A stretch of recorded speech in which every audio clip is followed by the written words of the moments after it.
সলটা তো বড় হয়ে গেছে, সলটা একটু বিয়ের সাথে দিতে যাবে। সলটা আর একটু বিয়ে দিতে যাবে, একটু ঘটকের সাথে একটু কথা বলতে হবে। ঘটকের সাথে কথা বলে আসি, দেখি যাই।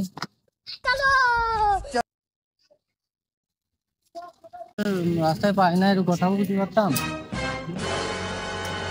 ঘটক সাহেব কেমন আছেন? এই কি আছে? ওই আমার সলটা কিনে মাইয়ে দেখতে হবে, মাইকে আছে না আপনার হাতে? মায়ের তো একখানা আছে হিরের টুকরো, দেখবা নাই? দেখানি দিই। দেখো দি এই মায়েরটারে পছন্দ হয় নাই তোমার? না, পছন্দ হয় কিন্তু আমাদের একটু চাহিদা আছে তো। দেন ভালো করে দেন, সমস্যা নেই। মায়ে তো দেখছি, মায়ে তো মাশাআল্লাহ খুব সুন্দর। এখন আমার আমার ফল দেখলে নিয়ে আসি আমি। বললে নিয়ে আসবেন? হ্যাঁ নিয়ে আসেন, সমস্যা নেই। তাহলে আমি মেয়ের বাড়ি একটু কথা বলি, আপনি ছেলেটা নিয়ে আসেন। আচ্ছা ঠিক আছে, আমার ফলটা নিয়ে আসতেছি, আপনি কথা বলেন। হ্যাঁ, আমি মেয়ের বাড়ি কথা বলে এ বাবা, বাড়ি আছিস? ও আইছে। এটা কি এতে গেলে তোরে? ওই দাঁড়া গেলাম একটু বাথরুমে। তোর জন্য তো মাইয়ে দেয়নি, মাইয়ে দেখতে গেলাম। গুছাই নে, চল চলো।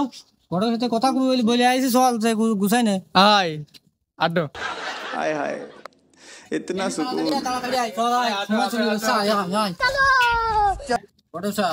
মায়ের বাড়িতে চলে আসলাম, ডাক দিন নাকি কথা বলি।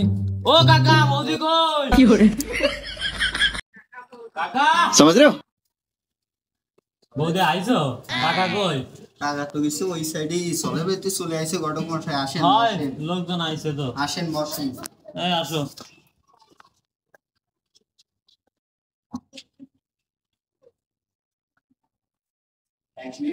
ঘটক মশাই, ছেলে কোনটা? এই যে আমার সোনার ছেলে, আমাদের ওই এলাকায় একখানা। তবে আমার কাছে শর্ত আছে, বিয়েতে যৌতুক হিসেবে আমার একটা BMW লাগবে। তোমাকে সত্যই রাজি আসছে। আমার একটু কথা আছে। মেয়েটা শুধু কালো। समझ रहे हो ভালো? হ্যাঁ কালো তাই কেউ পছন্দ করবে না? মেয়েটাকে কালো তাই কি বিয়ে হবে না? বিয়ে এখনই হবে। বিয়ে কে করবে? আমার এই বন্ধু করবে।